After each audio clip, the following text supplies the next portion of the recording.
Team coverage takes us first to where the attack began. Meg Gatto gets us started with Robinson on Bourbon Street. Meg.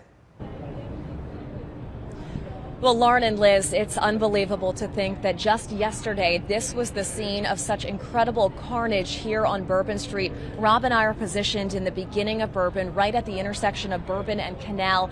Today, Bourbon Street is back open, but there is an incredible heavy police presence here, and there is blockades that are posted up that will prevent anyone from traveling on Bourbon Street at this hour. Wherever you drive downtown, heavy security everywhere. Police from as far away as East Baton Rouge Parish.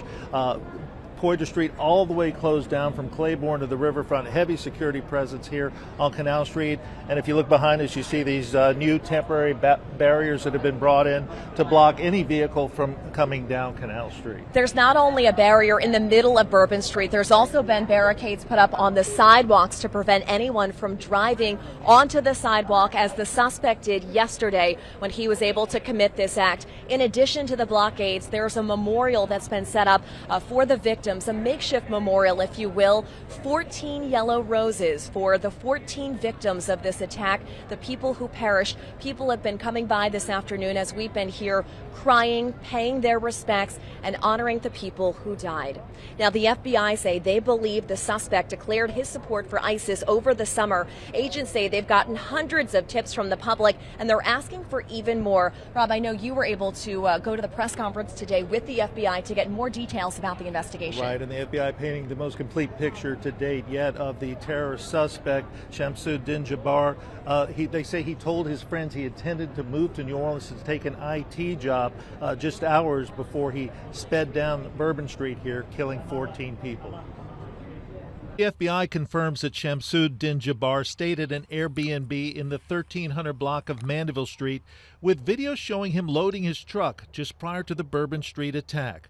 Authorities also confirming they recovered 3 cell phones and other electronic devices there. Additionally, we have recovered 2 laptops and are currently reviewing them for any potential leads. Those laptops were recovered at the Mandeville address. Today, the FBI giving new details on explosive devices that were placed on Bourbon Street just prior to the attack, shortly after 3:15 a.m. New Year's Day morning. And they now say Jabbar acted alone. We did obtain surveillance footage showing Jabbar placing the devices where they were found. As he drove into town, the FBI says Jabbar posted 5 Facebook videos proclaiming his support for ISIS and threatening violence. There's also been some discussion about a possible link between the New Orleans terrorist act and the one that occurred in Las Vegas, but at this point the FBI says they don't believe there is one. The decision was made to reopen Bourbon Street this afternoon in spite of earlier concerns over bollards that were not in place New Year's morning. What is being done to make Bourbon Street safer tonight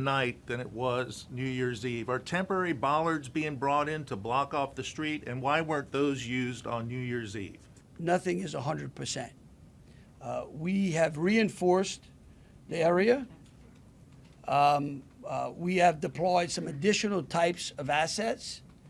I personally, it's up to the city or other. I don't like to give specifics because I don't like to tell the enemy what we got. The Jefferson Parish Sheriff's Office providing heavy security on Poydras Street as Georgia and Notre Dame square off in the Superdome a day later than planned. Well, I think it can happen anywhere. Unfortunately, it happened here.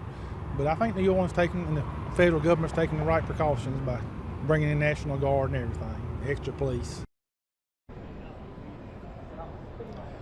And the FBI telling us today that this investigation is still in the early stages, but they do say they've gotten over 400 tips and they're looking for more. If you know anything, they ask that you contact them. And Rob, tonight we know the names of 9 of the people killed in this attack. This afternoon, the company Odyssey confirmed Billy DeMeo of New York died in the attack. They say they'll remember DeMeo for his unwavering work ethic, a positive attitude, and kindness.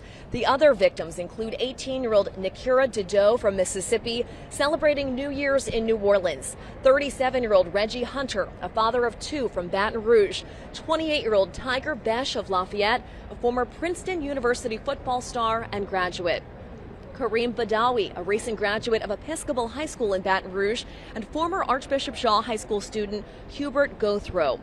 Auburn University confirms Drew Dauphin was one of the victims. Another victim, Matthew Tenedoria, was a Pearl River Central High School graduate, and Nicole Perez, a 27-year-old single mother of one child.